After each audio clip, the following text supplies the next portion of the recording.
চরণ ও পদ্মের গভীর রহস্য। প্রাচীন শাস্ত্র ও পুরাণে পদ্মফুলকে সর্বোচ্চ পবিত্রতার প্রতীক হিসেবে ধরা হয়েছে। চরণ মানে শুধুই পায়ের স্পর্শ নয়, একটি আত্মসমর্পণ, ভক্তি এবং অনুগত্যের প্রতীক। আজ আমরা জানব একটি অমৃত কথা, যেখানে পদ্মফুল ও চরণের মধ্য দিয়ে দেবতা ও মানুষ উভয় অমৃত প্রাপ্ত হয়।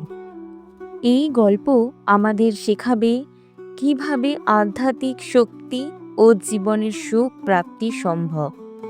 পদ্ম ও চরণের আধ্যাত্মিক অর্থ। পুরাণে বলা হয়েছে, পদ্মফুলের মতো মানুষ যখন শুদ্ধ, সতেজ এবং নিরপেক্ষ চেতনায় থাকে, তখন তার হৃদয় অমৃত ধারার মতো পবিত্র হয়ে ওঠে।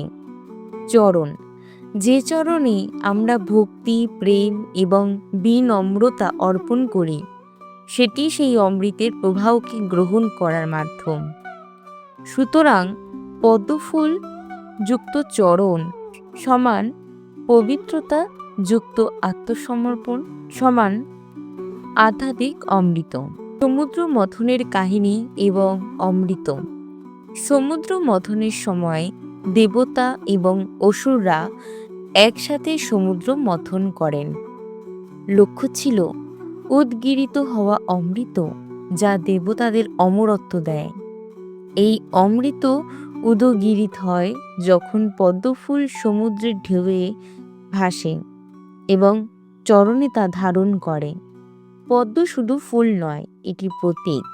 দেবতা ও ঋষিরা অমৃত পান শুধুই ভক্তি এবং সততার মাধ্যমে, অর্থাৎ ভৌত জিনিস নয়, মানসিক ও আধ্যাত্মিক প্রস্তুতি প্রয়োজন।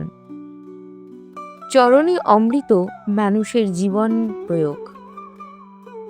শাস্ত্রে বলা হয়েছে, যে ব্যক্তি চরণের প্রতি বিনম্রতা ও শ্রদ্ধা রাখে, তার চরণই অমৃতের প্রবাহে কেন্দ্রবিন্দু হয়ে যায়। যখন ভক্ত নিজের প্রিয় দেবতার পায়ে পদ্মফুল অর্পণ করে, তখন সে অমৃতের মতো মানসিক শক্তি, শান্তি ও ধৈর্য লাভ করে। এখানে গল্পের গভীর শিক্ষা। জীবনে সত্যিকারের সুখ, শক্তি বা অমরত্ব পাওয়া যায় শুধু শক্তি ও আত্মসমর্পণের মাধ্যমে। অহংকার, লোভ বা অহমিকা কখনো অমৃত আনতে পারে না। পদ্মফুল এবং চরণের আধ্যাত্মিক মিল। পদ্মফুল অগভীর বনের কাঁধা থেকে ওঠে, কিন্তু তার সৌন্দর্য এবং সুগন্ধ বজায় রাখে। মানুষের মনও এমন। যদি শুদ্ধ চেতনায় আত্মসমর্পণ করা হয়, তখন মন ও চরণ দুটোই অমৃতের মতো পরিপূর্ণ হয়ে যায়। চরণে অর্পণ মানে অন্যের প্রতি ভালোবাসা ও শ্রদ্ধা প্রকাশ। পদ্মফুলের মতো মনকে খোলা রাখা। এই মিলের মাধ্যমে আমরা বাস্তব জীবনে মানসিক শান্তি, সম্পর্কের সৌন্দর্য এবং আধ্যাত্মিক শক্তি পাই। জীবনের শিক্ষা। এই গল্প আমাদের শেখায়, অমৃত শুধু দেবতার জন্য নয়, মানুষের জন্য। যদি আমরা ভক্তি, বিনম্রতা, সততা এবং আত্মসমর্পণের মাধ্যমে পদ্মফুলের মতো খোলা হৃদয় রাখি, আমাদের চরণ এবং মনই অমৃতের উৎস হয়ে ওঠে। অর্থাৎ আধ্যাত্মিক অমৃত হলো শান্তি, ধৈর্য এবং অন্যের প্রতি ভালোবাসা, যা জীবনকে পূর্ণতা দেয়।